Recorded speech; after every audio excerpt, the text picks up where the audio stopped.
Hello and welcome to Sidequest. This is our weekly video game show here at Geekverse. I'm your host, Dylan Mustin. With me, the clown prince of podcasting, Travis Snell. How's it going? Not too bad. I really we have some topics, but I didn't. There's nothing that going flowing through the brain. So I was like, you know what? Probably still suffering from the effects of the 24-hour stream. So Yes. just go throw on the Pride and Classic Clown Prince of podcast. We're not even talking about any Batman or DC related things, but just a go-to. But I'm doing well. Yeah, there's always a bit of mental damage that is done from the 24-hour stream. It takes a couple days to bounce back, but big thank you to everyone who tuned in or who, shouted out on social media or donated because, we did our, what was it? It was the 7th or 8th year, 6th year? This is 8th year. Yeah, that's so crazy to me Yeah. that we've been doing it for that long. But yeah, it was so much fun to do that again. So yeah, thank you. A huge shout out to everyone there. That was such a great time. That's what we're going to be talking about a little bit today, is just some of the highlights from the games that we played on that stream, of course, and then just some other games we've been playing, a couple news bits. So it should be a fun, kind of more laid back, mental damage episode of Yes, yeah, Sidequest. just hanging out and chilling and stuff The like bounce that. back episode. So let's get ready to do it. I want to talk just some highlights from the stream, some games we played, and I think starting with maybe just shouting out Marvel vs. Capcom.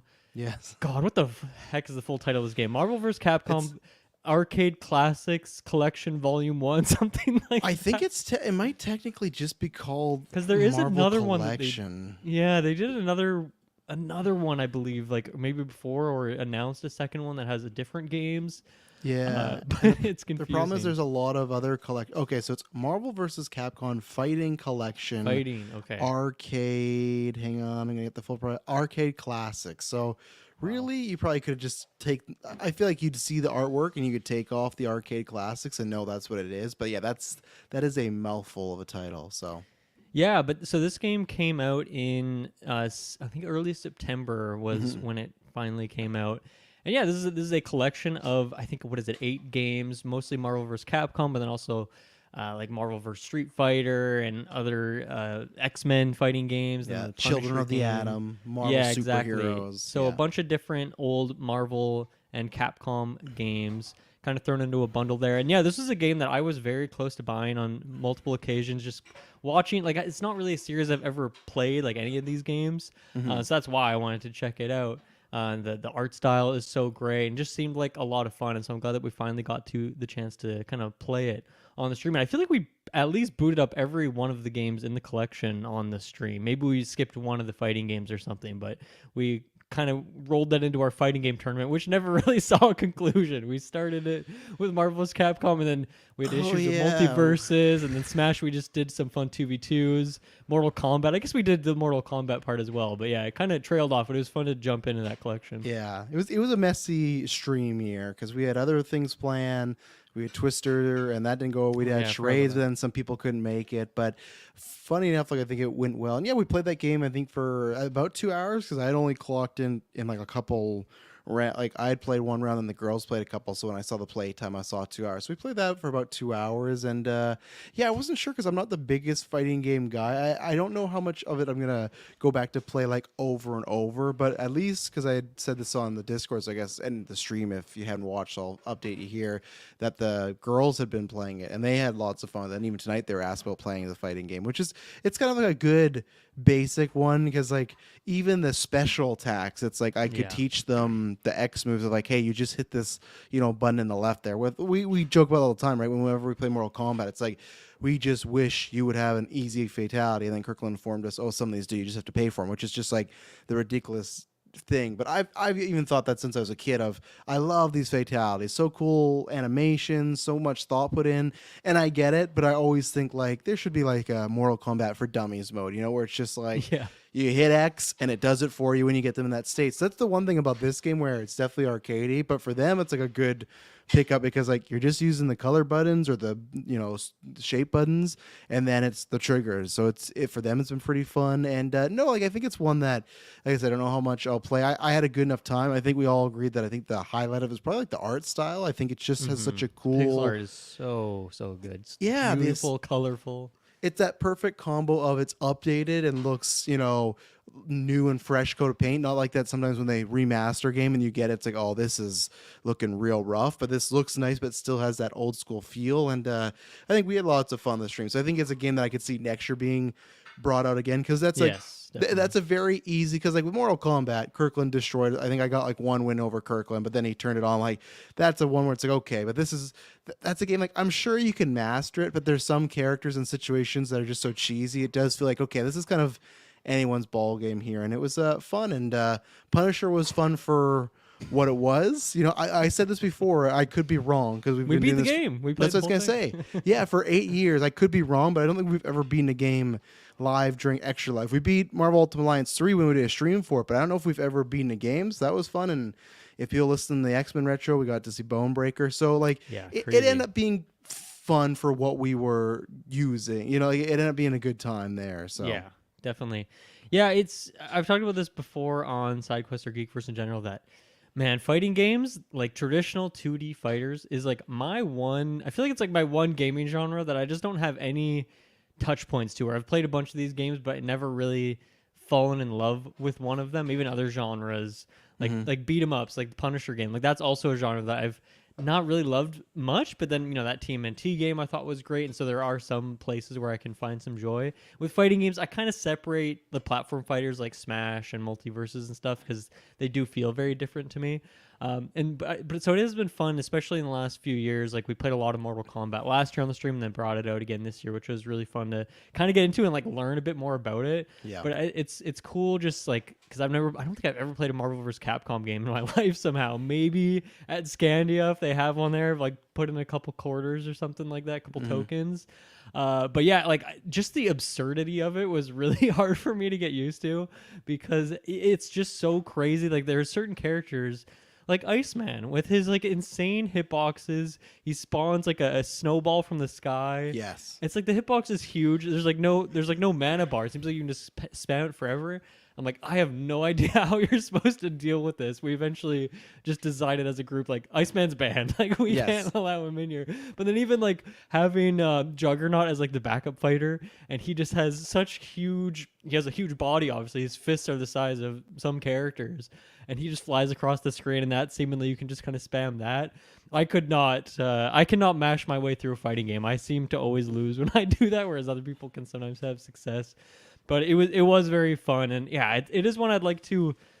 If we do it again next stream, I'd probably like maybe watch a couple videos of like tutorials or something, or even just like one character, figure out how they play, or even if I just read some of the rules, I didn't look at the controls at all when we were playing, so that was part of it. But yeah, I did find it really hard to parse compared to some other fighting games, like even just compared to Mortal Kombat, which like is a little bit slower paced, and the moves aren't quite as, they're not like the whole screen, whereas sometimes in this game, you just use Storm's powers, and it just electrocutes the whole map. It's insane. I've never seen a game like that. It feels like for most of them, there's a couple, but most of them, the matches can be over very quickly. Like at least with Mortal Kombat, even back in the day, but especially, and now we're comparing old games to new games, but just even how fighting games have evolved, usually you get some sort of, okay, player is doing poorly, here you go. But we found the two things of, one, you could win very easily without even having to do your special move. Like if you get them in the right situation, hit a bunch of moves quickly, you got them in. Two, it was like your special meter, or they had like an infinity meter that was sometimes more based on your hits, not even like, okay, the person in second place, we're going to give them a little special attack to kind of even the odds. So that's how you could lose, is you'd be getting your butt kicked, and then their special meters filled up, and it's just it's over. Like there was one match I had with Kirkland, I think, like, I'm not even joking, where I think it had to be under 25 seconds. Like I was Wolverine, I remember just getting up and he's like, oh, that's it. Like it was done. Obviously it's a 3-round system, but some of those matches went by very quick, so the momentum can shift very fast. And like you were saying with Juggernaut and Iceman, it feels like, and like you said, I'd have to watch or play more, but I just wonder, because of how dated it is, it just feels like there's no rhyme or reason with some of these choices. And that kind of has like some like that kind of is like the specialty of it, where with Iceman, some of these attacks, like how do you block this? Taylor kind of found some way to eventually like use a shield, but he's still taking damage. You can only do that so much. The Juggernaut size proportion is crazy. Like he is a massive man, and what are you supposed to do with that? So it was it's interesting, and just even stuff like you're talking about. It's like a snapshot of the era. Like having Blackheart in every game was such Oh my a god, yeah, the weird rosters choice. were wild. Spirals in multiple of these games. Yes, Yeah, just War some. Machine, big thing, and What was yeah. the guy So Shuma Gorath, who's in like multiple of yes, these as well, who I thought was a Capcom character, but then he was in a Marvel game, so I guess he is a Marvel character. There yeah. was a few of those that like, man, it's a really fun snapshot of the era, yeah, to see like the wacky rosters that they put in here, along with of course Spidey and like Hulk are all over the place, but then yeah, to have those freaks in there and when there's only like an 8-man roster is Yeah. wild. Even having Juggernaut, like I get why he's big, but I feel like that literally is just like, well, we need a really big guy. And like I love Juggernaut, but like, you would think there's like other X-Men. There's because in the multiple versions of the games, there's some games where Cyclops is on the cover. He's not even in some of the games. I can't even remember if he's even in the X-Men game. He might be, but Yeah, there's I some only of them, remember him being in one game, and that was one of the ones that had just like a massive roster. But yeah, which was very cool. It was what was the MVC 2 was, and that I think was so. Yeah, that game's roster is crazy. that felt like it's funny because all the fighting games, they're similar, but they have like little variations, whether it's characters or like Marvel superheroes, like Infinity Stones drop from the sky, and I felt like That those was worked. such a cool mechanic. I really liked Yeah. that one. Yeah. But I feel like it would almost only work 50% of the time because I feel like you'd hit that left trigger. And even for me, sometimes it's an instant charge of good to go, and I'm not sure if it's supposed to be like a maybe 3 to 5 seconds without getting hand doing it. I don't know, but it's funny that's why the Marvel vs. Capcom 2, it feels like they're kind of Smash Ultimate of that era of like every character that Yeah. was in all those other fighting games is there.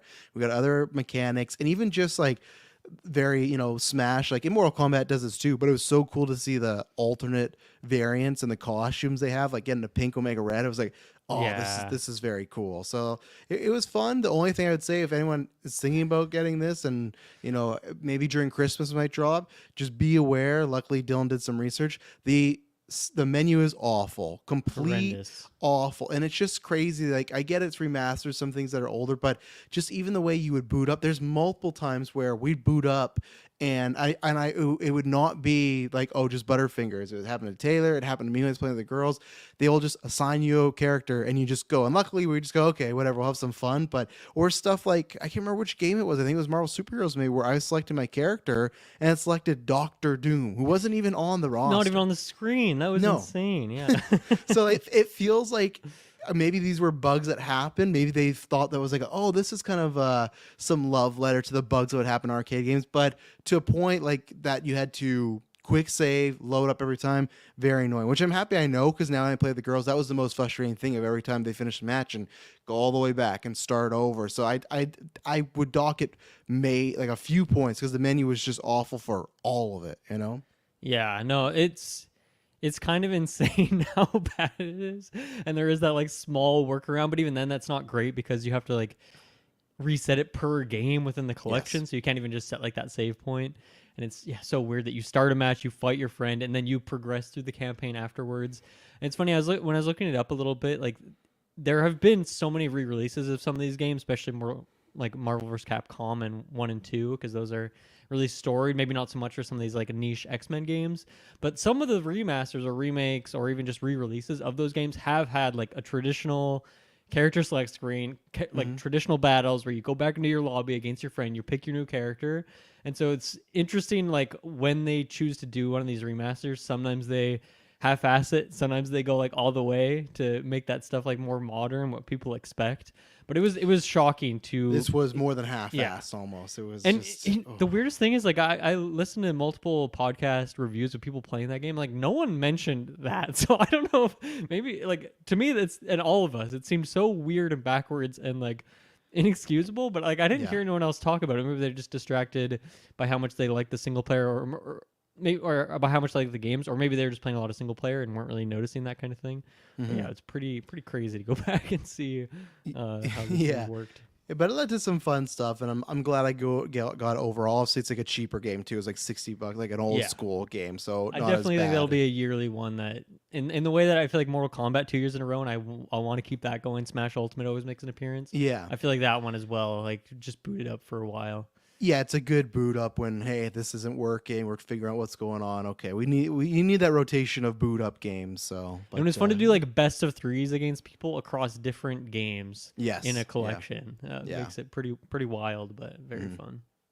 And I think the other big highlight for me on the stream, game wise, was WWE 2K24, which was really fun. And there's kind of two bouts of this that showed up on the stream. The first was like just playing, I guess just like the standard mode, like a versus match. Yeah, like just the wrestling portion. Yeah, because everyone was eating.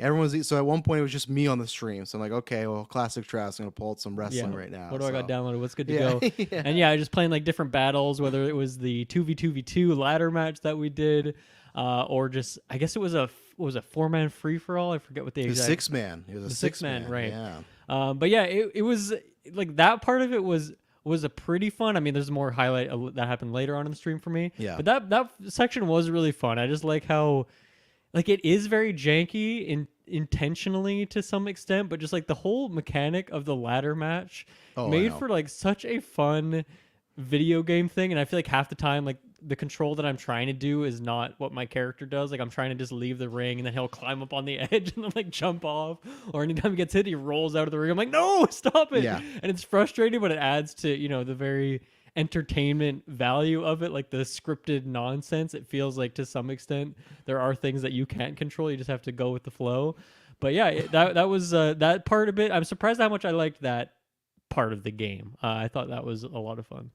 Yeah, it was fun to actually play it because, as I said on the stream, I'd actually never played the wrestling portion of the game. I just got it for the GM mode, which I'm sure we'll talk about. But yeah, it's interesting because I remember it was a couple years ago where it was off. It was like in the middle. It was in your base. I can't remember why. I think we were doing other Gauntlet stuff back in the day, and it was just on my PlayStation, Xbox. I remember Briggs, maybe it was on an early charity stream, but it was Briggs and Kirkland. At some point, they had a ladder match, and it was like one of the funnest things ever. Same thing like this weekend. And I remember in the Gauntlet, like, okay, I'm gonna put this in there. And I remember when I put it with Taylor and Kirkland, it was like the most nothing, boring. Like Kirkland just beat Taylor very easily. I was like, oh, that didn't work out. So it's like it's that sweet spot of sometimes the right ingredients happens when it's like, okay, there's just like insanity that goes on. It was fun. We had Kyle in there and Saris was having a good time watching. So yeah, though there's some hijinks, and also like you said, the controls, it's tough. Like you do have that button, the R3 button, where you can change people, but it's tough because if you get bumped into somebody, the computer in your character's brain is like locking onto them, and the positioning is very tough. It's funny that we're talking about on the stream, like muscle memory games. That's a game for me that has that, except for like the few things they change. But I always remember, okay, what's it like to run, climb a rope and stuff. But it took us, I think, about a good 15 minutes to figure out how to climb the ladder and take it down. For some reason, how to attack someone on a ladder and like, do the thing you wanted to do. I don't know why, because he had watched it, but I don't think we played an extensive amount of game time together. Kyle was figuring out these things before me, and I was like, I had to ask, like, how do you pick it up? How do you do this? Because he was climbing, and luckily he was a man of honor and told me. Because at first when I asked, I could see in the look in his eyes, he was like, I don't know what I want to tell you, but no, I'm glad it ended up being something entertaining. So yeah, I feel like the latter part of it was funny because the whole mechanic around around that is you have to climb the ladder, and then there's like this timing mini game that you got to do, and it like brings up this wheel, and there's like 6 spokes on the wheel that you got to fill out. But like that is a collective thing, even though you're all on different teams. So at the very end, I was able to sneak in there and just get the last one. And since I was the last one, it would like led to the W. And I remember that happened like, man, years ago. This wasn't a stream, and we were just playing a WWE game at your house. Like I think like 3 or 4 houses ago, like a very long time ago. And I remember winning a match because like, forget if I was playing against you or Taylor or someone, but just like they just went slightly outside the bounds of the map and then like got DQ'd for leaving the game, and then, like that was the W. So yeah, it's like a very goofy game, which is obviously very, I feel like, true to wrestling. Yes. So it feels very accurate in that way. Yeah. And then it's a good time.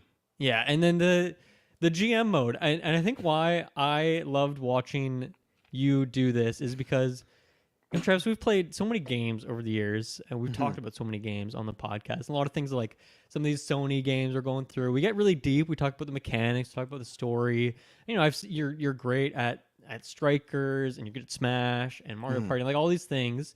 And I know you're a talented gamer, but I feel like you were so in your element in GM mode. I was just fascinated by like this, like the way how well I know Smash Melee, and like all the mechanics, the timing, the frame data, how these mechanics work.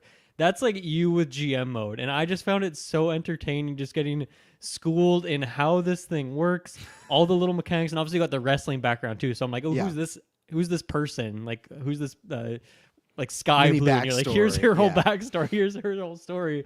But then like how you know the mechanics, and you're like spamming through the menus so quick, you know exactly what everything is. Yeah. And then you were just popping off, like you were just like everything you did was like the seemingly right decision, and you're always like, this might not work, but I'm gonna go for it. And then like, okay, it was worth the risk, but here's why.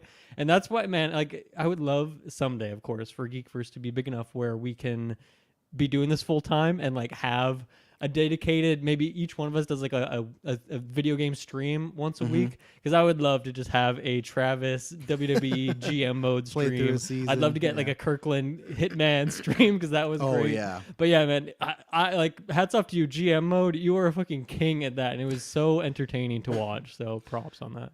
No, I'm glad you enjoyed, because because Kirkland, he does that on like I know F1 has one, but I think me and him with the sports games, I think we do like the sports game, but I think we both lean to, we like doing the general manager stuff and doing that thing. And he had kept asking about it, so I'm like, okay, same thing. It was a downtime. You guys were doing some chess. You and Kirkland had your actual big matchup, which congrats, you won that. You won both. Taylor, when we went outside, we had to film some stuff. Taylor was, I think, pretty confident he could beat you both. He's like, well, here's how I see Kirkland playing. Here's how I see Dylan. He was like GM and mode me about the chess. He's like, oh well, he did much better than I thought he would, just because I'd never heard him talk about chess in my life. And then he's like, oh, I've been studying now. He's like just casually mentioned that he's been practicing or something, and he had me on the ropes for a bit there, but then it all crumbled with a couple moves. But at both points, at some point in both those games, I was definitely losing, but then just kind of held out, try not to make any stupid plays, and then eventually someone just kind of missed a move, and it worked out for me. So yeah. And all this stuff, the chess, the Marvel, the GMO, it's all on there, because S-Bubs didn't watch this live because this was late in the wee hours. I think there was like 2 or 3 and we're doing chess and GMO, but he had a screenshot, and in the wrestling group chat, he messaged me and said he's watching like a masterclass video, because he's a big player of that. But he's sometimes, I've seen his rosters and I've seen his rankings, and I've been like, what's going on? Why aren't you still beating these people here? And he's getting better and better. He's showing me his current show right now. He's booking, and he's learned some tricks, because he even messaged me after. He's like, oh yeah, you do this differently and this differently. But I was glad.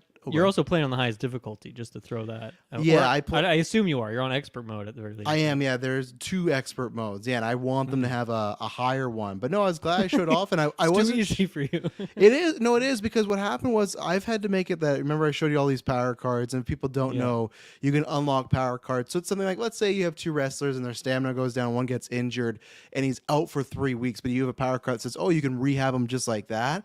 To make it easier, I had to do seasons where I don't even play the power cards, because I just got that.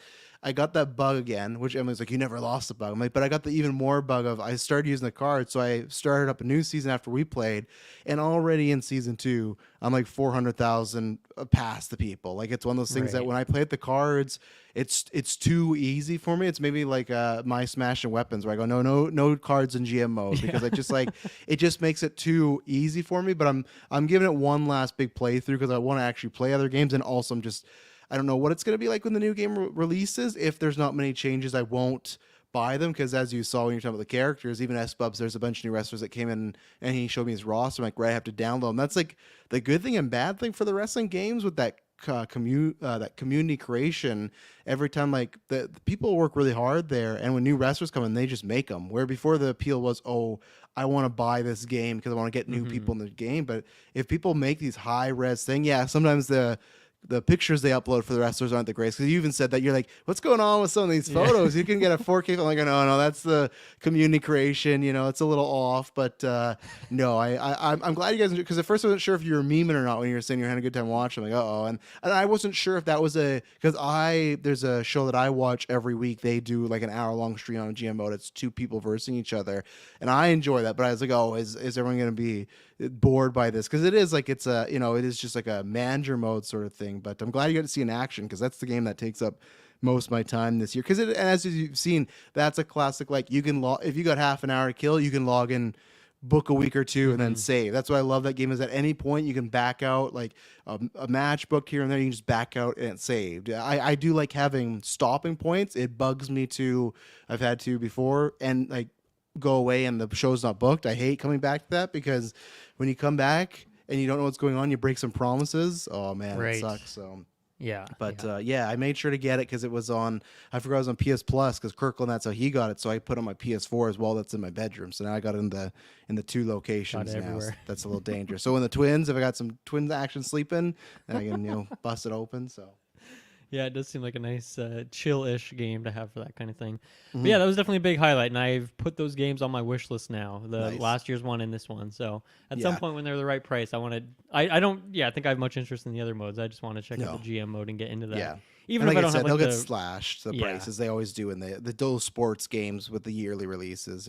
Yeah. Even though I don't know much about wrestling, but I feel like I actually kind of do at this point. Just I've Mhm. been You around know you enough. so much now that like a You've lot of been these names are MRE. familiar, and half these people are in Marvel movies now, so I know. I was gonna them say from you've there. done that. You've commentary, and plus you can go online, download anybody. I'm sure there's like Dishonored characters on. Like you could like there's Oh people hell that play. yeah! Well, it's There- funny you mentioned that because I was thinking like, man, like Smash, they've always had like tournament melee in there, Mhm. and there's like you could just put in CPUs and do like these fictional brackets and stuff, and then same thing you can like simulate the match or you can watch it.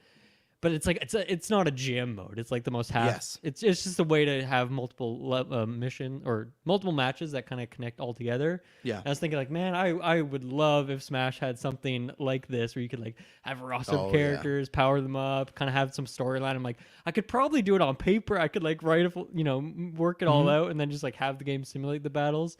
But it's very very different than like a full on GM mode. But yeah, that'd be fun to get some freaks in there because I think that was one of the highlights. Was just like, what was it, Braid in the Dark, some random clown who Oh, you never yeah. put in a wrestling match, but you'd always just put him in No. there for the promos for a little bit, Need milked some him for money. all he's worth, just like nickel and diming him just to get the value out of him. And that was great to have Yeah. some weird freak shows in there.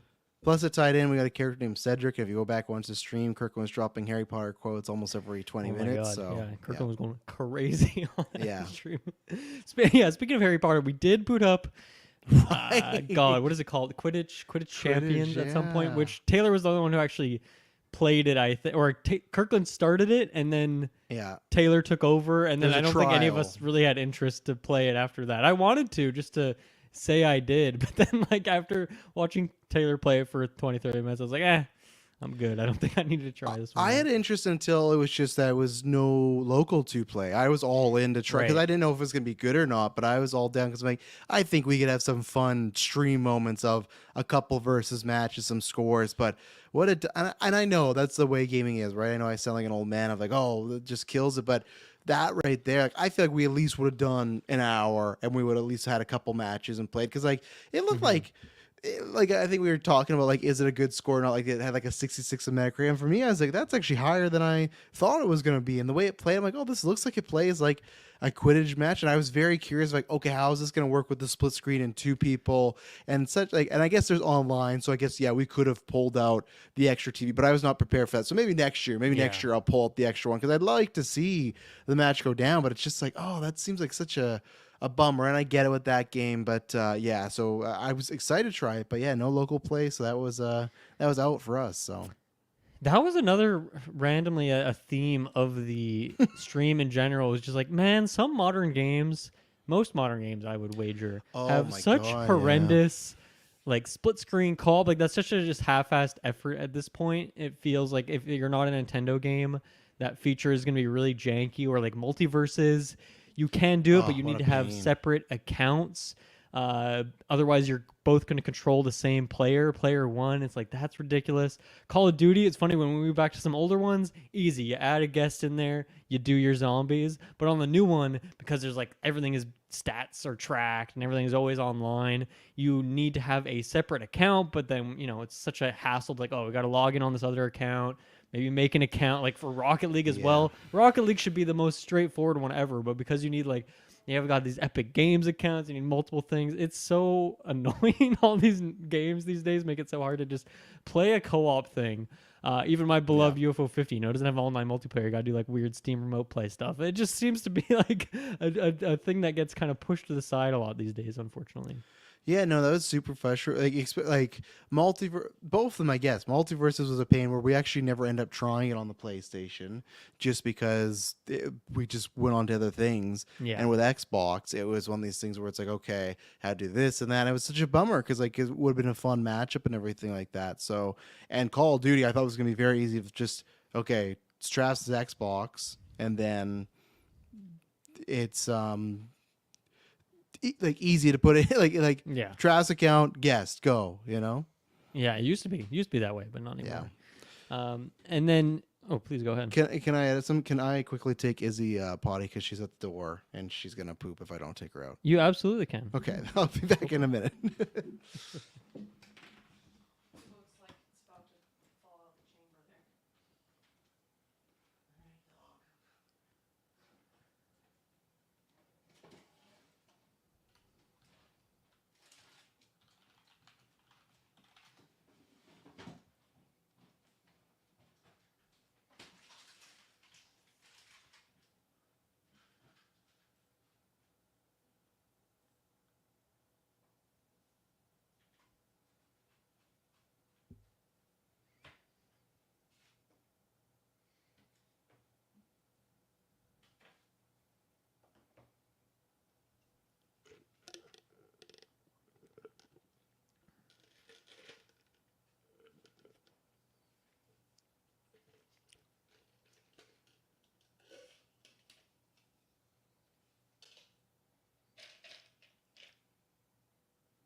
Okay, thank you. Sorry. She in her old age can't hold it like she used to, so saves a mess. So okay, good to go. No problem.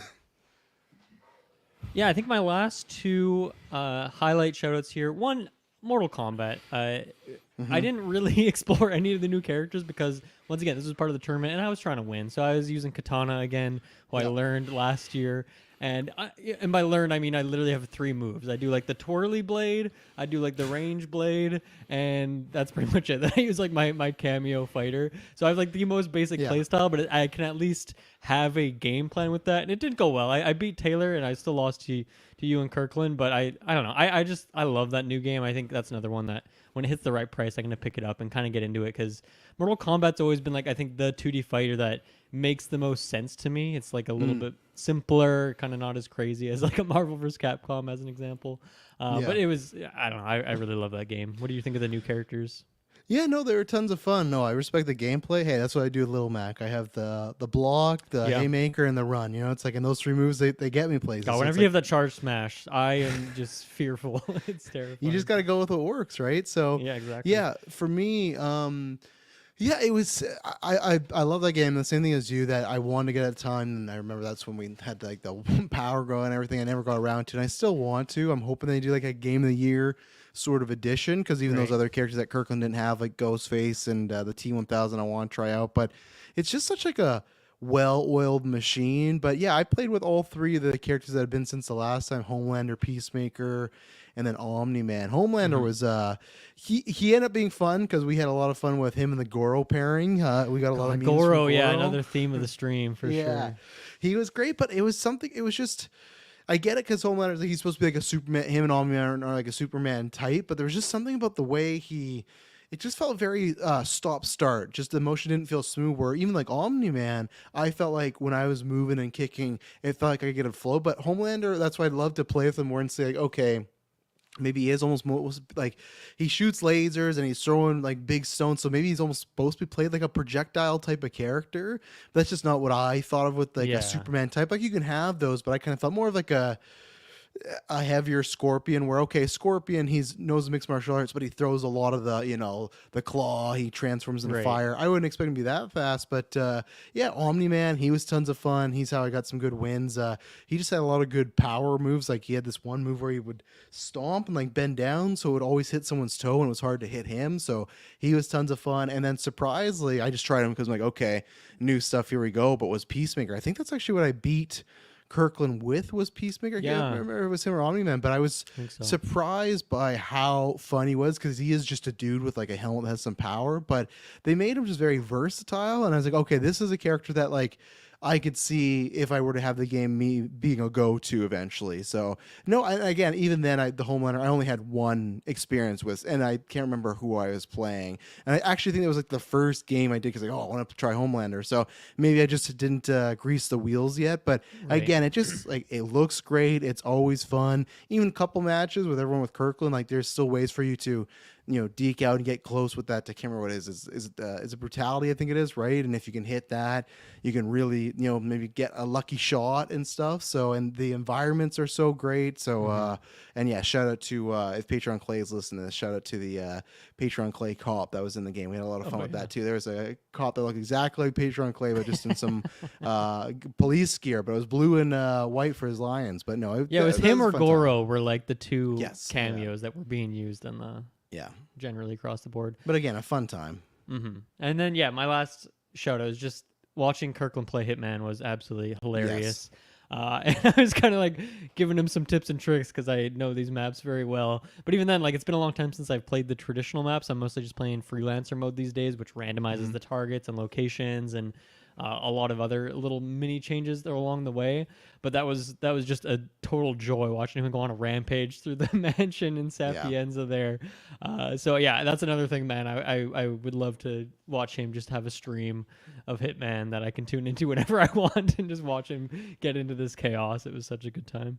Yeah, his opening, which I've done this before, I said this many times I have, but on the first mission, his opening statement was, "Oh, I'm going to go John Wick on this thing." It's like, okay, well, I don't know if that's that's the way you want to go about, but it ended up being a very fun time to watch. And Hitman's all, whether you play it that way or you play it the strategic, actually, you know, being a hitman, you know, being quiet. It's such a great, fun game to watch. I was glad that made an appearance because it didn't, and I always love those wee hours because we talked about that a couple years ago, like Fellowship of the Ring made an appearance. Like it's always those wee hours when, because I moved, I didn't know where the GameCube remote was.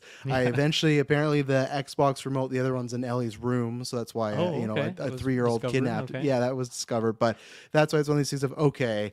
We got an hour and a half. What do? We had played The Punisher, which was tons of fun for a little bit, but then it was one of these things because it's pretty much just a button masher. Like you were playing with your eyes closed, which led you to almost falling asleep. It was this thing of like that. Maybe we should have probably played when we weren't so tired. But yeah. So it was fun to. That was a good keep us awake, and Kirkland was just up to hijinks. So Hitman, a fun time. Yeah, I feel like there's always we plan a ton of games that we are excited to get into on the stream, but then there are other ones that sneak in there just when we're looking to fill the time. And then those sometimes end up being the favorites and like, oh, we should have spent more time on that. And Hitman and I think GM mode were like those two from this particular stream. So I'm sure they'll make an appearance again next year. Yeah. Oh, no, like I said, next year what I want to do in those wee hours is, because there's the local pay, I want to get somebody to be some bosses and I commentate that, because I don't want to play against anybody. I would love to see people put some shows together and see that what would they be really do, fun. you know? Yeah, so definitely. Did you have any other highlights from the stream? Any games unmentioned? I'm trying to think if there's anything. Jamboree, I liked it, but I was disappointed that we didn't get to do anything of the new things that I played. So I almost want to do that again, because I know you're not around, but one time if Taylor brings it over, something I'd like to try, because like the buddy system, and I can't remember there was another system too that, even just like stuff like those coin and star stickers. I was excited to see those pop up. No one landed on a single one. So for me, it was like felt like it's just a regular game Mario Party, which is good. But I will say that almost all those mini games I think I enjoyed. There was one I didn't, because you and Taylor were having a good time. Also because we were tired. It was that stupid the coin one where you had to jump on the thing. I think I was too tired. Like I was not processing. And then Kirkland was also messing with me. He would just jump on it 10 times, and everyone knows Kirkland. When he gets in a meme mood, Kirkland was not even there to win. Kirkland sometimes in those mini games was just there to mess around. But so chaos. Yeah. I guess that's what I'd say is that sold me of, okay, I think that I'd say at least 85% of the mini games I played that were sometimes are variations of the old ones, but they were fun. Especially even the new ones were fun. So I didn't get to try many new features, but all the new mini games, I'm like, man, after all this time, they're still pulling out entertaining, good stuff with, so I will likely in the future, that might be a, Christmas purchase or something, because the kids now, Gwen and Logan, that's the only thing I was going to say. Last week we went to the Marvel versus Capcom. For the first time last week, they actually played Mario Party. Before, we would do the whole ghost controller thing. Okay. Like, oh yeah, you're playing and stuff. Superstars, that one?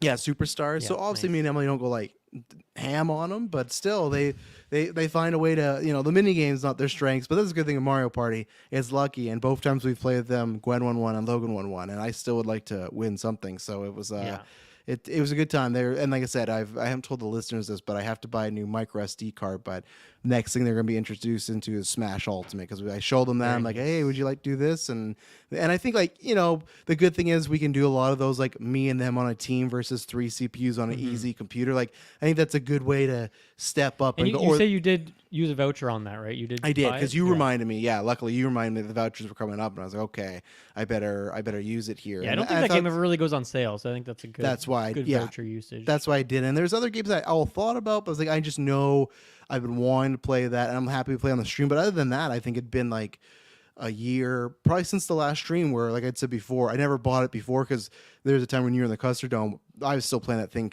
like I felt like every week. Like I'd walk into the Custard Dome to podcast and smash on. Even parties, I'd be like taking. What was his name? Dante. What was your friend's money that I can't remember? I took his money. It was a good night. God, yeah. Oh, he had the glasses. I can't remember, but yeah, he was always playing Melee, and he said he bet me like $50, and then we did Double or Nothing. I remember walking away almost $100, and I was like, yeah, because you don't know the power of the Little Mac, So that was the prime. But no, I think for them it'll be a fun. They've even said like, oh, they'd be down to do the 2 versus 1 scenario, but I'll and then I can go back to playing some characters that I haven't really explore the raw, because whenever we're playing, you're trying to put the tryhard pants on and get some W's, so you got to do your best. I just feel like even in the past, when I was playing more consistently, I could play some different characters and stay competitive. But when I go a whole year without playing it, I'm like, man, if I play anybody else, I'm just going to get destroyed. Yeah. So I'm excited to get back in that roster and like fully dive into like Banjo-Kazooie and stuff like that. So yeah,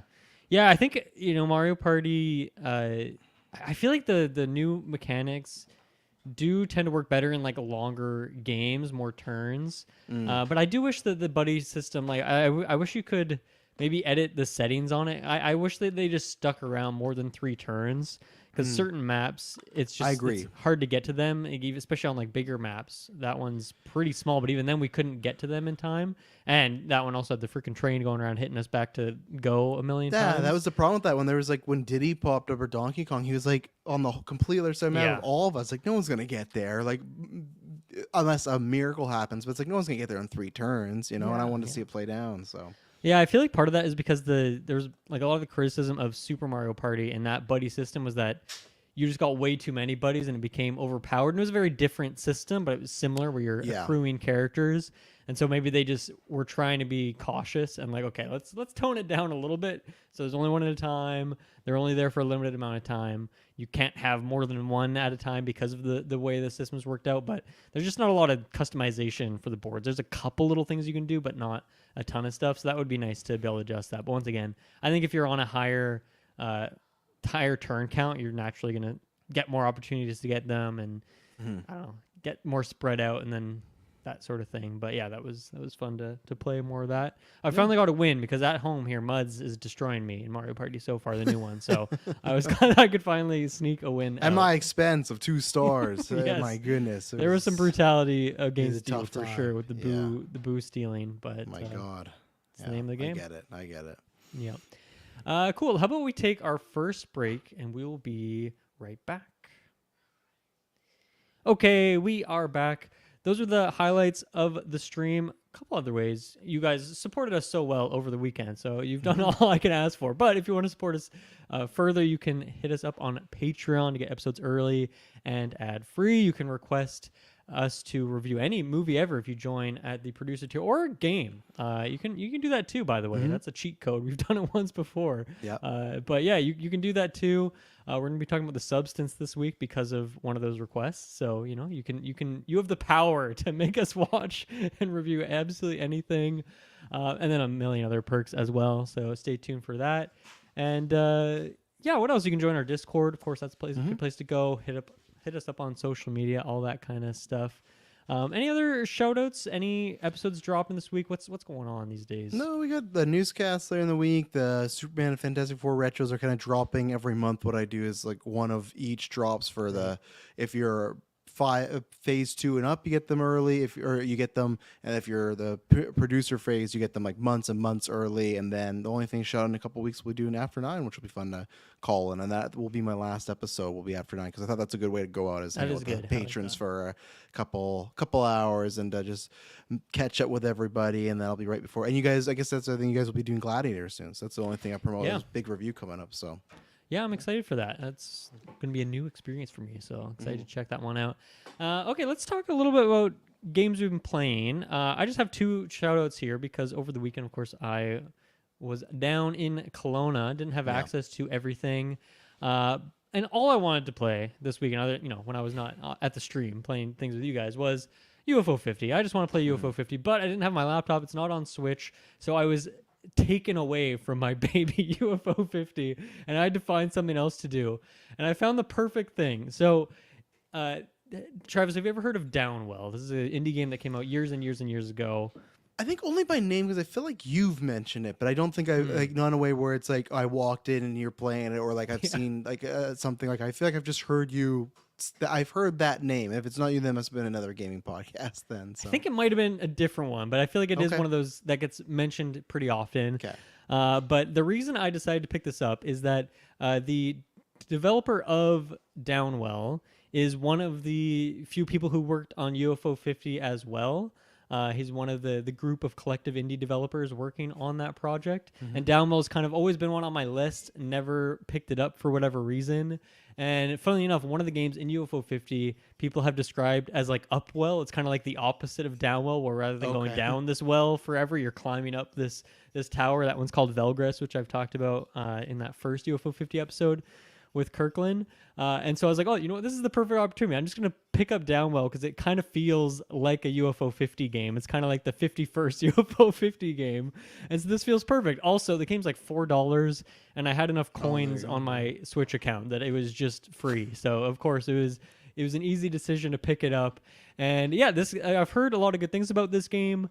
It seems pretty basic, but I think that's intentional, and it's meant to be like, it's a fairly simple game. There's a little bit going on in terms of the mechanics. It's hard. It's like a roguelike, so it's going to be challenging. But I think the intention of the game is it's really trying to get you in that flow state where you're not even thinking anymore. You're just like in the matrix. You're in the code of the game and just like feeling it completely. So the game is pretty straightforward. It's a roguelike, as I said. It's a 2D platformer. It's kind of vertical because I think it was originally a like mobile game, so it meant to be played mobile. resolution, right? And then on the Switch, it's just that, so it uses like 30% of the screen, and like the UI stuff is on the outside of that. So it looks a little silly on the Switch, but it's fine because it's pretty simple. And yeah, you're just going down a well as you're going through. You're jumping around, you're dodging past enemies, you're getting simple upgrades, getting through different areas. You start in like kind of cave-like area, then you go to the catacombs, and then kind of the areas below that. And it's really smart, simple design where you run and you jump.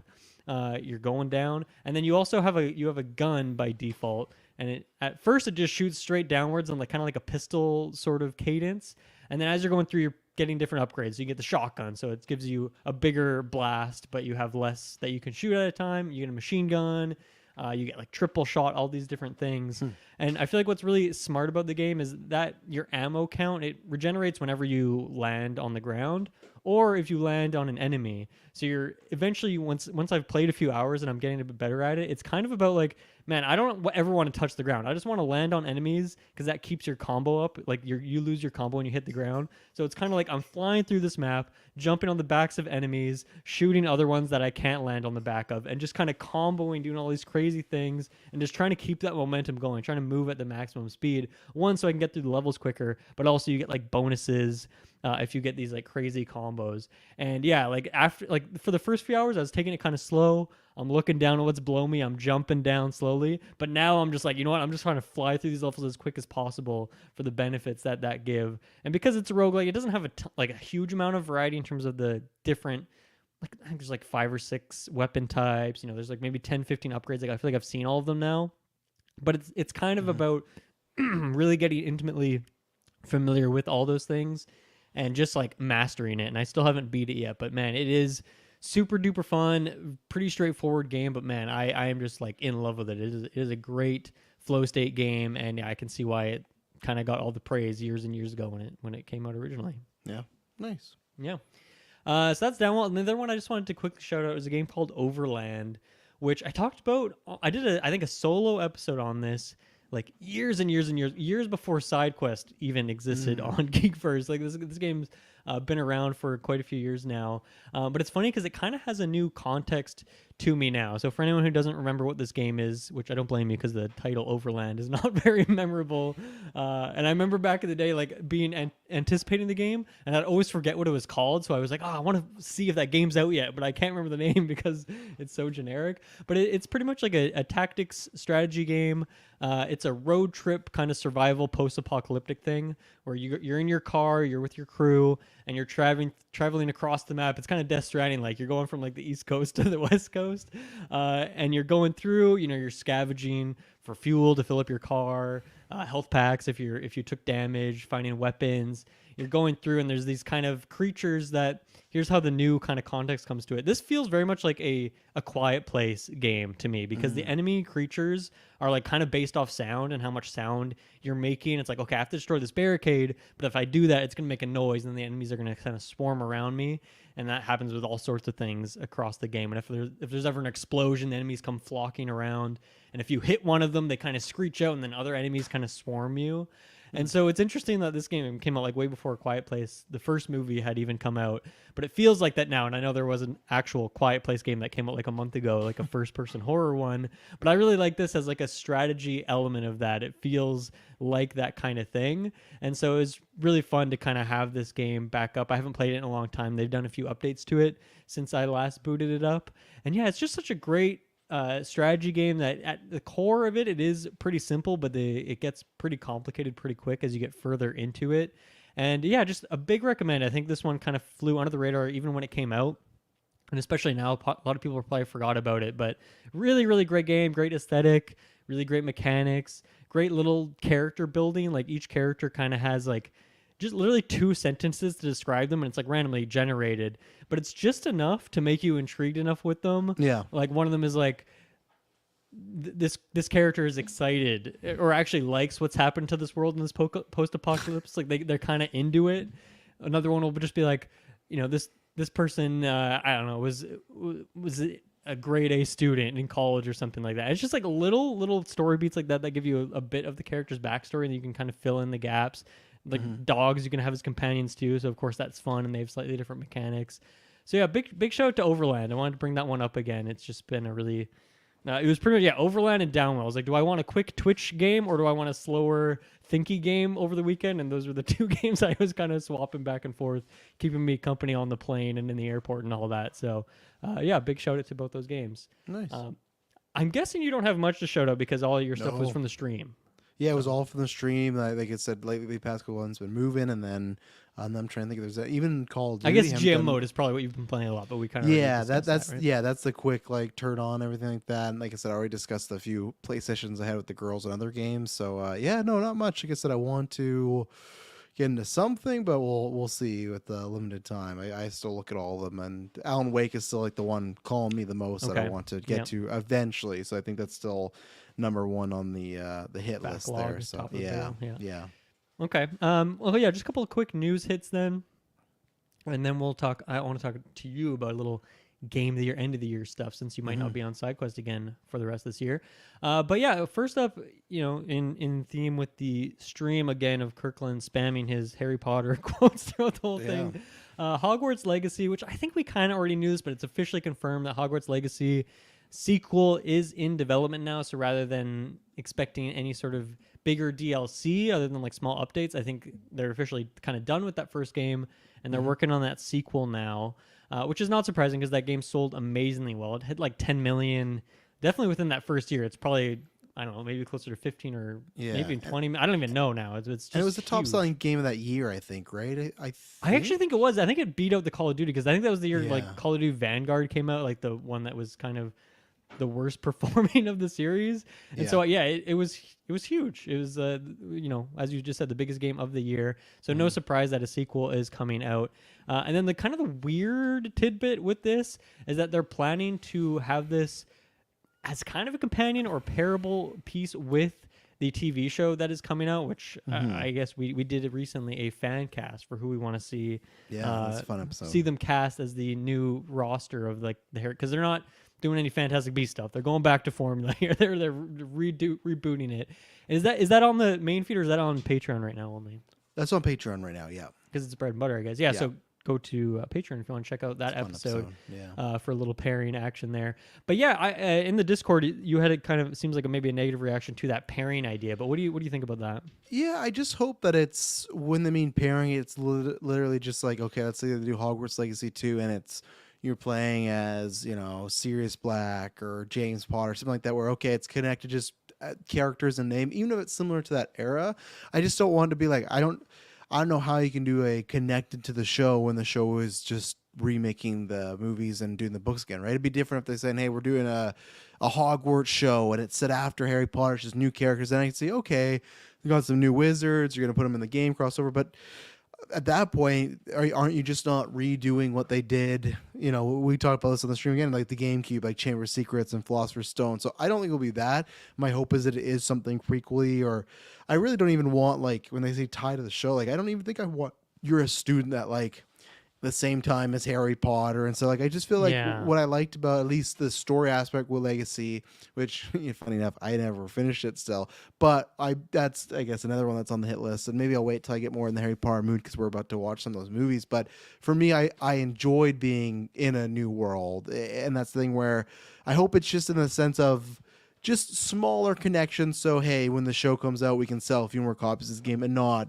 really overall to do with, unless for some reason they want to, like, hey, we're going to make a Philosopher's Stone game, but it's going to be fully like Legacy, where it is, okay, obviously the GameCube one and PlayStation 2 and everything, very limited. It covers the movie, but it just gives you the feel. But I don't know, it felt like an odd thing because it just felt like it's Hogwarts Legacy sold really well, and I don't think it needs like the boost of the show. Like, I think it's fine to do its own thing, and I feel like there's other ways you can go, other characters, other time periods. So I felt that was odd. So I just hope it's just not, that's just a kind of some word fodder right now. And it's not really, really tied to the show, because I think that would kind of take some of the specialty of what the second, and I feel like you might just get more limited, because you got to worry about breaking storylines. Because what we liked is, this is so far away from Harry and all them. You can kind of do what you want, not have to worry about X, Y, and Z. So I hope it's something just small, tied to the small degree. Yeah, it seems like a weird decision. And obviously, we don't know the implementation of what that even looks like yet. So it's really just speculation.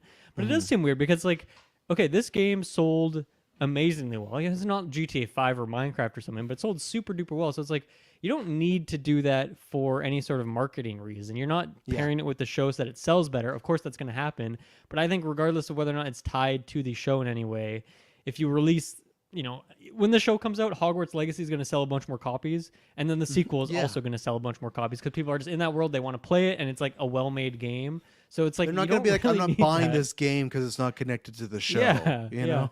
And like, I don't think they're definitely absolutely not going to be doing like a Quantum Break situation where you have to like watch an episode of the show and then like play an hour of the game to get the full story.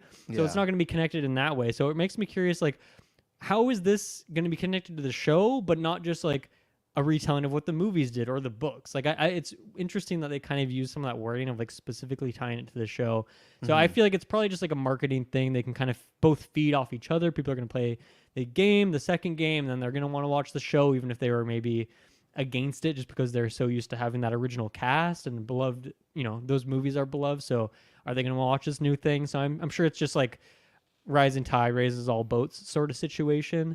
But I'm curious to see what they do there. I guess if I had a theory, it would maybe be that they are trying to build out this new game such that it's going to have like, because I don't know, I guess this series, the TV show, what do you think? A new season every year? Is that too bold? Every 2 years? I think 2 years, because that's what happens with House of Dragon. And I think if they say it's gonna be the budget of that, I think it's tough with those kids because you gotta obviously film with those kids quickly. Yeah. But that's why I'll go with probably every 2 years. Yeah. So like if you translate that to a game, like are they gonna try and aim for a certain thing where the game comes out and it's called Hogwarts Legacy, or maybe they just call it Harry Potter the game or something like that, and then it comes out, the game comes out and it has a bunch of features, but it's mainly focused on that first year. And then when the second season comes out, they have like what would it be in a live servicey type of way where you have the second year's worth of content like that because if it is following the show and it's like 2 years, that feels like maybe a long time. Like if it is 2 years per thing,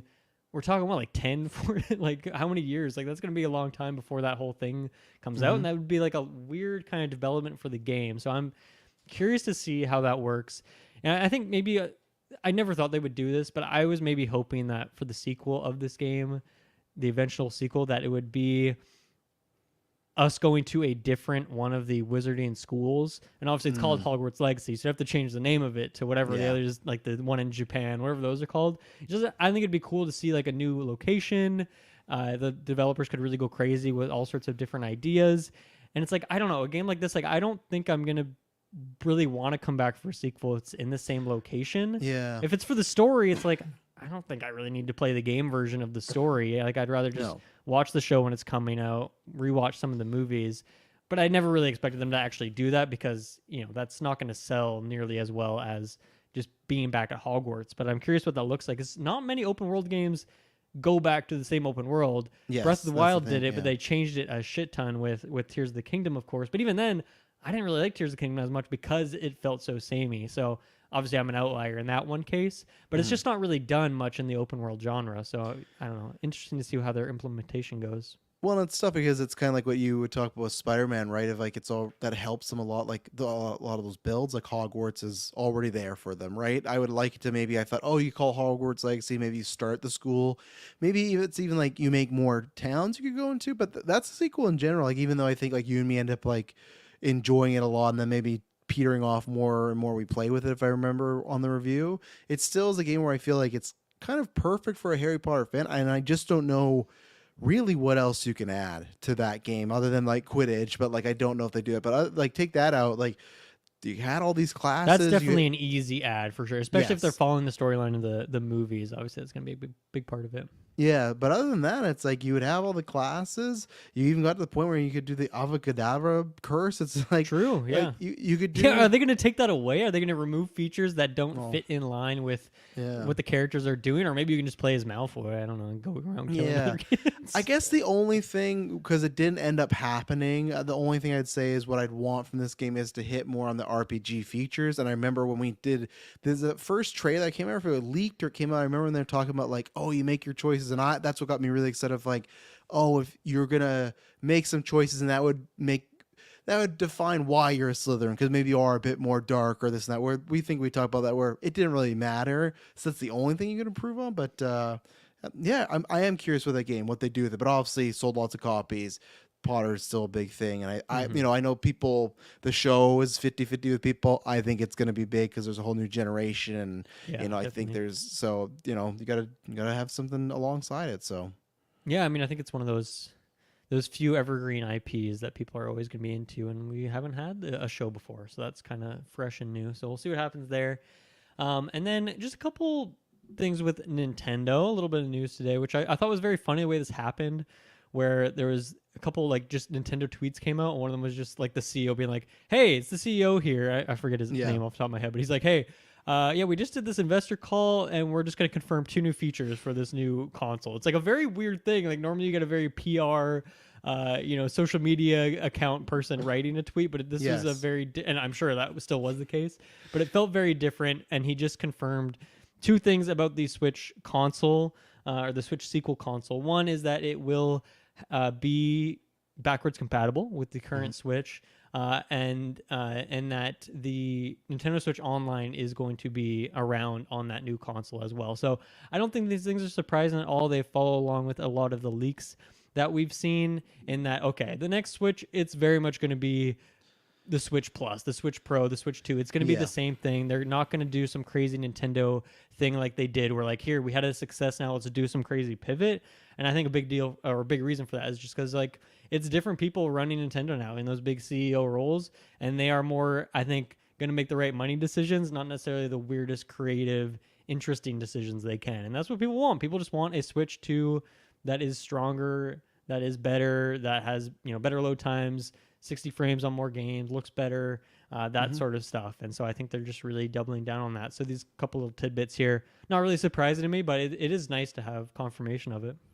Yeah, and I guess that's where I followed some of the leaks, but I did not hear about the backwards. I think I heard a little bit, but not to the extent that it was maybe a non-surprise. But it is kind of funny because we're in this similar situation where the Wii sold very well, and obviously they did the Wii U. I don't think they're doing that at all, where they're doing a whole different change up, and they're just using the name. But it's funny that other than buying remasters or buying like Nintendo Online, to my knowledge, Wii U, that was the only one that was backwards compatible, right? It was always a change in cartridge console. So it is kind of funny, the history repeating itself, where biggest console, let's make one. And that's great, because I'm somebody that I plan on buying a Switch 2 and giving the Switch 1 to the girls. But this decision will also probably make me purchase it faster, because if it was a say goodbye to all your games, it's like, we're not really in that. Like, that's not at least for Xbox, PlayStation, that's not really a thing anymore. We talk about, there's a few games here and there, but for your major games that you're going to love, we're in that era of these transfer over. The same way like I got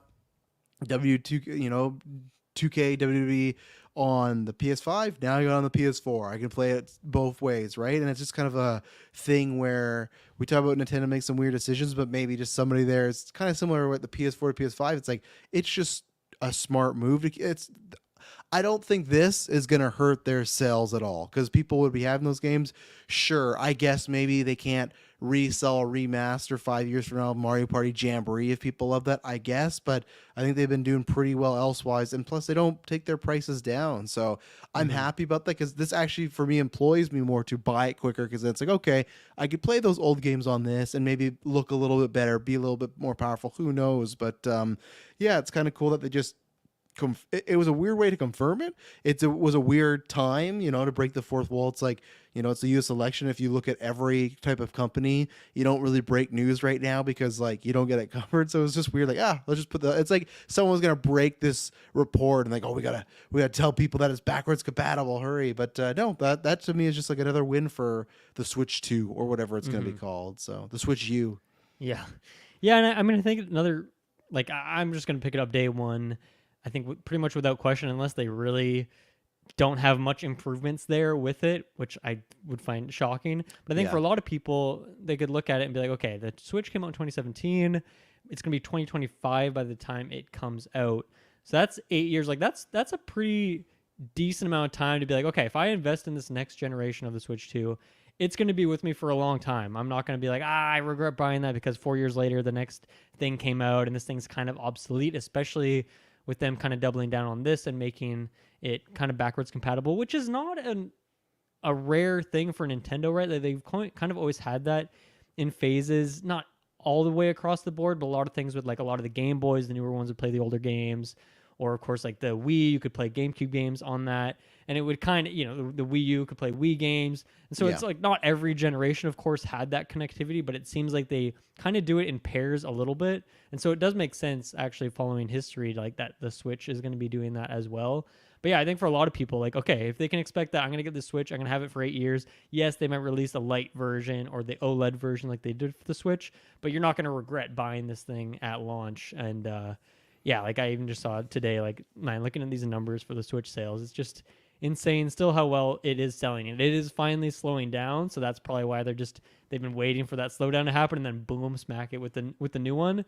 But yeah, just insane. People just can't get enough of this thing. And it makes sense. We have 2 on our TV stand at home here. Like everyone, you got to have one or multiple per household, it seems like.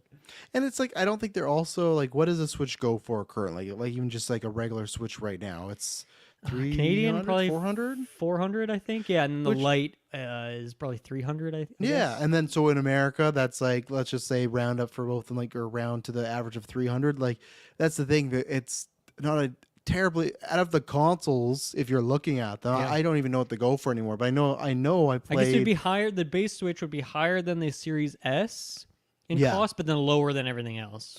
Yeah, and that's what I was gonna say. Like, I don't know where they are. You could now buy 3 sales. Switches for the price of one PS5 Pro. Well, I made that number up. It's yeah, probably not far off. Yeah, and that's the thing where it's like just even then it's more capable for like you get more use out of it, and it's well priced. It's priced what consoles kind of used to be. Like I remember 400 being like the norm. Like okay, that's with that in a game. That's a lot. Now it's $500, $600, $700. Where Nintendo is still in a very good price range. And it's not what it was before with the Wii or the Wii U, where even the Wii, obviously it sold great and that sold for different reasons, but it's like, okay, I'm clearly playing like the lesser console, right? It doesn't feel like that. No ways as powerful as PS5 and the PC and Xbox, but it just feels like a different route. It doesn't just feel like a complete step down where playing Smash on Wii was like, oh, it's great to play a new Smash, but this doesn't look great on my now HD. Like it looked like something of old, where this just looks like different than instead of lesser than. So yeah, definitely. And then I think the last thing for this is just I've seen some rumors and things swirling just today or this week where people are talking about like, oh, it's looking unlikely that they're going to announce this console this year at this point, which I think a while ago would have surprised me, but me and you did a cast probably about a month ago now. We were talking about the Switch 2 and our wish list a little bit, and you had a really good theory of like why they wouldn't announce it now and instead wait until next year to announce it. Yeah. And so I think I was fully bought into that, and I didn't really expect them at this point to announce it this year. But yeah, some of the rumors kind of confirming that, it seems like. They said, I think it was one of the officials that said you'd hear about it in the next 5 months. So that still goes into next year, though. So I'm still banking on it's not till absolutely, yeah. Next year is definitely when that's going to happen at this point. Closer to the launch, which makes a lot of sense. Yeah. One exception could be Game Awards, but we kind of debunked that when we talked about it like a month ago, anyway. Okay, let's take our last break, and we will be right back. Okay, we are back. One news thing I almost forgot about, which is telling for what the news item is that Concord. There's an update on Concord that Sony officially... kind of fitting we almost forgot about. Yes, I almost forgot to put in my notes. So here's what happened. Concord came out. It did not sell a lot of copies, and there was not a lot of concurrent players, which for a live service game is not good. So they turned it offline. They said, we'll see you later. In no sort of detail, but they just said, hey, yeah, we're going to take this offline. We're going to work on this a little bit and come back later.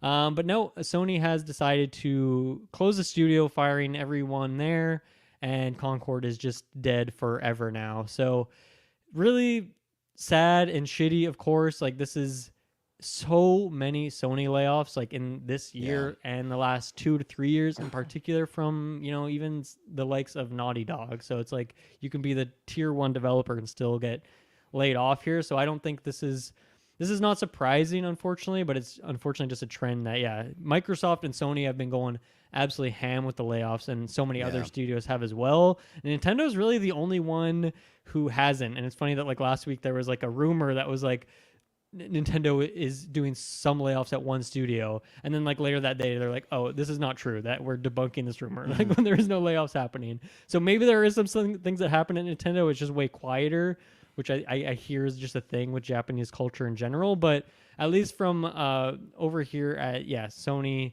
and Microsoft, a ton of layoffs. It's really sad to see, and it's a bummer. I wanted to play Concord someday. I don't have a PS5, so I'm not playing it now. I was hoping to play it someday because I do think it looks like a lot of fun, but it's just going to be gone now forever. And it sucks that this studio is fired for probably what is, I'm going to say, mostly Sony executive decisions and not the individual studios' decisions of how, like, what kind of game to make or the release method or the pricing on it. I'm sure most of those decisions were Sony, the executives, and those are the people who get the golden parachutes on the way out if they decide to leave, like the Jim Ryans and stuff. So yeah, it's just this whole. It's been weird looking at Sony the last few years. Of Sean Layden left, and then Jim Ryan came in that kind of spot. Really changed what their kind of future plans were going to be. Really going deep in this live service thing. That's where they were all going pretty much. And then that's just as the months and years go by, like that's just falling by the wayside. They're canceling games. They're closing studios. Concord is the first, I'd say, really huge game to come out from that ethos, and obviously it didn't do well. A big part of that would probably be the $40 price point rather than it being a free-to-play, but even then, who knows what would happen if it were. And unfortunately, it's not easy to just, let's just make this a live service free game now. That takes a lot of work, and Sony decided we're not going to put that work in. We're just going to call it a day, which unfortunately is probably the right idea for the game of Concord. Like, I don't think it would have come back and been a big success. But still, firing the studio along the way is the shitty part of it all. So, yeah, any thoughts on this news? Yeah, it's just tough. I didn't think it was going to go down this route, but I do remember it was Summer Games Fest when they did the big debut for this, wasn't it? Or was it just the show? No, it was just a Sony showcase, wasn't it? One of those state of plays. I mean, it was for the last year. I feel like it was that's where the marketing budget was going. Was like pump this game up, and I feel like even Helldivers wasn't really advertised that much compared to Concord. So it's interesting to see like the difference of success versus marketing there. Well, I think that's one thing where it shows, like, I don't think Helldivers was on anyone's radar to be that big, right? And it just happened where Concord, you look at Astrobot, like, Concord was getting controllers made after. It's in that Amazon series, right? They were pitches to be the next big thing. That's crazy still. That episode's going to come out, I assume, still. Yeah, that was going to be the next big thing, they're hoping for. And I do remember whenever they did, like, the first showing of it, it was that feeling. I didn't know if it was going to go this bad, but I think we all had that. I remember our Discord being like, oh, this looks cool. And then when they go into, like, and here's the game, they start talking about it, everyone's going like, oh, okay, this is what it is. And we've talked about this before, where it's a very diluted market, and now you kind of have your big dogs, and it's hard to break through that market, right? Of people, they've decided where they're going to go, and free to play maybe would have been better, but even then, you don't know how it would have been. And it's a weird situation because this game was being made before. It's not that Sony bought the studio and then told them to make this; they were already making. But obviously, like you said, the choice of not being free to play, some other things, the rollout maybe. But at the end of the day, it's a shitty situation, and that sucks for everybody. But it was not like I guess for me, it was a surprise of how fast it went, but the ultimate result, unfortunately, was not. I feel like we talked about, like, this was going to come out and probably not do well, and then you're going to see a studio close. Like we talked about being and that's just like, it is an unfortunate thing. Obviously, I don't know the checkbooks of everybody. Like you said, it's probably to cover the tails of the big guys, but that's the sad situation is in game where it's just like, if you don't have a massive hit, it's just kind of over. And it's just weird that I can't remember. And they reported that they did lose a lot of money on it when they released it, of course, and that's why they're making these moves. But it is kind of crazy where it's just a game comes out, it's out for a week, and then it's just wiped and it's gone forever. I think the team, the most people I feel bad about is just the worker bees that are doing it, especially people that are trying to get hired. And it is tough where they said that game's been in development for 8 years, 8 years of work, and it's super expensive game, which I mean, 8 years. And has what, 7 to 10 days, and it's just gone. It's not even like a game where it comes out bombs and maybe finds an audience, or even then you can say like, oh, this is the work I did. It's just like, that's why I feel bad for those people. Like, obviously, of course, they still got paid, but like that wouldn't matter. It's like if we're working on our films, like even if someone say, hey, did you get paid this big amount, but no one will ever see this movie go, it's like, well, we worked pretty hard on that. Like, I'd like to even, for myself, get that out there and just be proud of the work I did now. Right now, it's like a thing that's locked behind closed doors. But we've talked both with like Batgirl and Hollywood. Like we've seen this happen with movies now. Like all these big companies are finding ways to just get any money back. So it's unfortunate. Yeah. Do you think that secret level episode comes out, or does Sony get them to just cancel that? I think that they seems do. like a very weird thing to release in hindsight. Thinking about that, I wonder. They could, but I wonder if it's even in their power, where Amazon might be like, "Hey, we paid for this, and we're putting it out." Plus, we don't even know like what does the we've talked about this before that show, right? Like, what is the narrative of it, and is it just an episode that has multiple things and also features things from Concord? Is it a Concord dedicated episode that's the fact of like it feels like a cutscene? I don't know, but I bet there's enough people that will just go, oh, this is like some cool animated show thing. Like I think that it'll see the light of day, and which is very odd, but. And that's coming out soon, actually. That's coming out next December, month, I think, right? At this point, hey? Yeah, December stack. Damn, I'm going to have a Spelunky episode of a TV show next month. That's crazy. Cool. Crazy. Okay, lastly, for this, I just want to do a little year-end close with you, which feels early, but as I was mentioning, like you're about to go on pat leave here for a couple months. This is likely your last Sidequest episode of the year, unless I say that, and then probably like tomorrow, Kojima's gonna be like, Death Stranding 2 trailer out now, and then we're gonna like do an emergency thing. So I'm sure that's gonna happen. The next 2 weeks. There could be, it could be back, but as far as planned right now. So, as far as planned, of course, you're always welcome. Any week you can join on. Yeah. But yeah, I want to do like a year-end thing with you a little bit here. So I feel like you didn't play a ton of new games this year, but what do you think is going to go down as your game of the year for the year 2024 as of kind of right now, or even just like projecting out what you plan on kind of playing more of this year?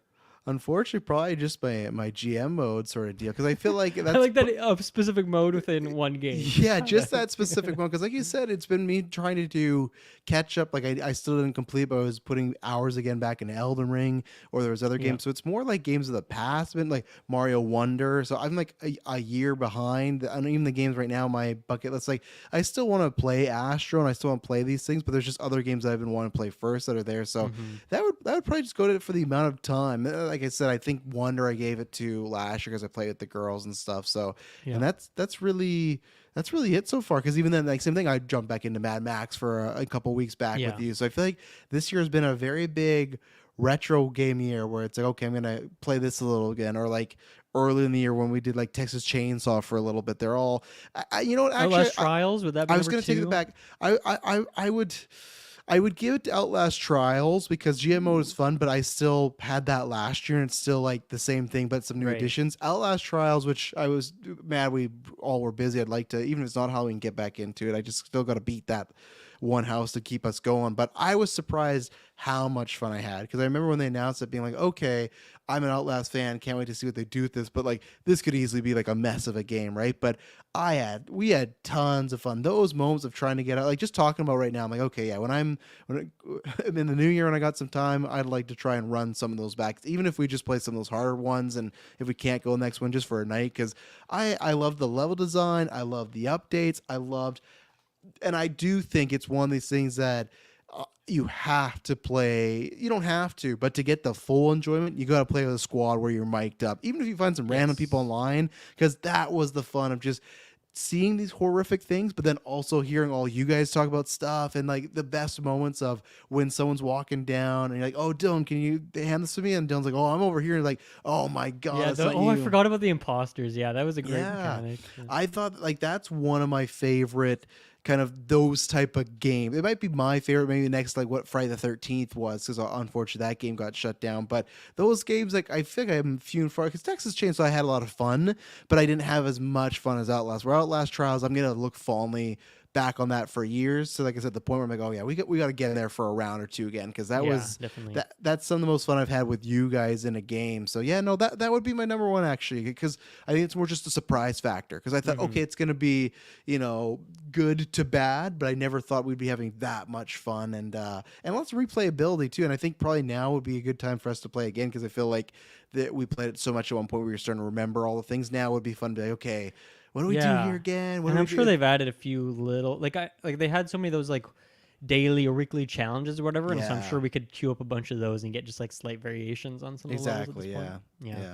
So I'm curious to see where that one ends up in my top rating at the end of the year, because I haven't done like a full breakdown of that yet, and there's a lot of things I'm planning on playing this month to catch up now that I'm back on Game Pass, play some of the other things that released, and Stalker 2, Indiana Jones, and things like that. So, but I'm guessing Outlast is going to be easily my top 10, maybe even a top 5er, because I still, I love that. And then I even went back and played 1 and 2 this year as well, right? So really a big Outlast year for me. And then I wanted to ask you about this because it's always fun doing predictions or doing coverage of the Game Awards, and you're not going to be around for that stuff, which is sad. But like, what do you think the game? Just in general, I guess a Game of the Year winner for a lot of different outlets, but like specifically the Game Awards, like what do you see as like the Game of the Year winner, or even like the top noms this year? I feel like this year is much less. Like, you know, we had like Baldur's Gate and Tears of the Kingdom last year. Before that, we had like Elden Ring. Like I feel like there's been some front runners for the last few years. Yeah. But this year, I'm not so sure what's going to be in there. So what are you thinking right now? I think like to me, it's not that it's a heavy hitter the same way as like Elden Ring or anything, but I think just because it's a back to basics and it took people by surprise, I think Astro kind of wins in a landslide come Game of the Year. Okay. I think because we talked about before, I can't remember what year it was.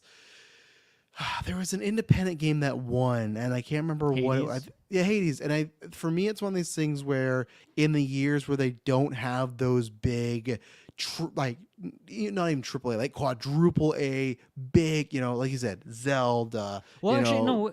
I don't think Hades did win the overall Game of the Year. There's one year. There's one game. There's one year that an independent game did win. I thought because I thought we talked about that. I made that point where it was just like I know Celeste got a lot of love, but I don't think that one. It was a nom, but I don't think it won the actual game. Yeah, and even, what was that year? Like the fighting game one. I can't remember what it was. It was. Is it near? Not what's the one? It's like another Souls like type of game. Neo. Yeah, like that one. Like there's a couple years when you don't have those. It's an interesting race. So I'm not saying.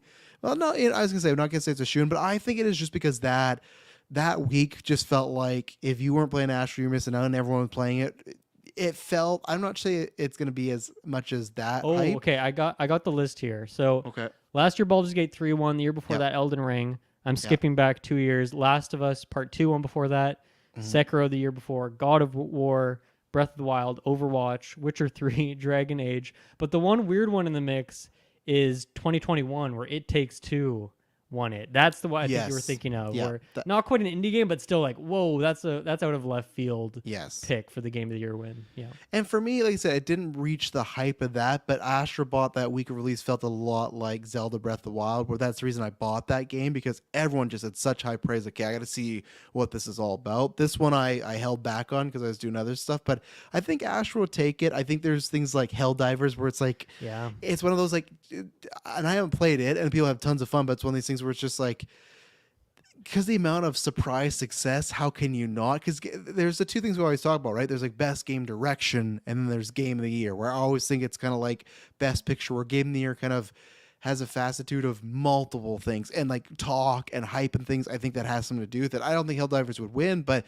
that for the first 4 months of the year, that was the conversation, how well it did, how much of a surprise it was. So I feel like, to me, that also signifies for Game of the Year. Like, if you are the talk of the gaming culture for about 3 months, that takes a lot, because games, we live in a society where everything is quick, you know, that's out, huge, and then on to the next thing, Helldivers, it felt like every week it's like, oh, broke this sales record, oh, broke this streaming record, oh, it did this and that. So it was one of these things where it's like, and no one had on the bingo card. It's not like even Astro, I think once it was those trailers got out, I think a lot of hype built up, and I think it still sold better than I thought it was gonna. But Helldivers had preview, like none of us thought it was gonna be like that. So I feel like that. I feel like you got like a. Didn't Final 7 or Final Fantasy, they had a game Rebirth that'll probably take up a slot. I'm sure there'll be some other independent game that I'm not sure what would go there, but one that's got a lot of hype. I think Balatro is like the biggest one of the year, but I don't see that in the noms for the Game of the Year. I think it's gonna easily win debut indie and indie Game of the Year, but I don't think, like, I as much as I love UFO 50, I think it's a bit too niche. Okay. Like, I could see it being a nom for best indie game, but I think Balatro, it maybe has a chance at a nom for Game of the Year, but I definitely don't think it would win that. And the only other one I like feel strongly about making that list, because I was just looking at big games that released this year, same kind of sense of, I think there's maybe people would say there's better games in that realm, but the Black Myth Wukong, that was another surprise, right? And big kind of came out there, and I feel like they always have a Souls like game in the game. I wonder of the if year. that one will be a little bit overshadowed by the fact that it came out like just after the Elden Ring DLC. And so if Yeah. people think back on like their best From Software type game of the year, they're going to think back on that DLC rather than that game, which kind of followed it a month or two later. Yeah, or maybe they just have like great memories and it's a Horizon Breath of the Wild, right? Where it's like I just spent 2 weeks playing both these great things, and you can't nominate Elden Ring, The right? summer You can't, of Souls likes. yeah, and you can't nominate Elden Ring for Game of the Year, right? Like the DLC. So it's like I just feel like there's always a Souls like game in there, so that's why I feel like that will go there. Another game that sold and reviewed a lot better than I definitely thought it was going to be. So those would be the ones I feel comfortable as Helldivers. That I'm trying to think if there's any big, like I'm not sure. Do you think the Zelda game, like, does that qualify? I think Like, that'll be in, best family game, like the best Nintendo game category. And I don't think anywhere else, honestly. I don't think that one's squeaking through. It's a great game, but I don't think it's game of the year caliber for people. do you have anything else that's like Nintendo was? 'Cause I feel like they always get in there, but I feel like there's nothing this year that's like would be in Game of the Year. That I feel like they always get here's a slot, but yeah, I think like they had right the Paper Mario 1000-Year Door remake, which people love that, but like that is a remake and it's not like a Resident Evil remake. Like it's a pretty bare bones one, so I don't think that would have a chance. But I do think this is an off year for Nintendo in that sense. It's the classic. It's the year before the new Switch comes out where like they're saving the heavy hitters for that new one. Yeah, so I don't think they're gonna have a big presence in that way. Okay. The only other game that I think is going to be, I think it'll definitely be in the noms. I don't know if it'll win, but I'm so split on what's going to win between the games we've talked about. I'm not so sure that Astrobot just like has its way with the award there. Like, I feel like it could go to, I think it could go to a Helldivers, but the other one is Metaphor ReFantasia, which came out like about 3 weeks ago now, which is a game that I've heard nothing but just like the highest of praise of from absolutely everyone who has played it.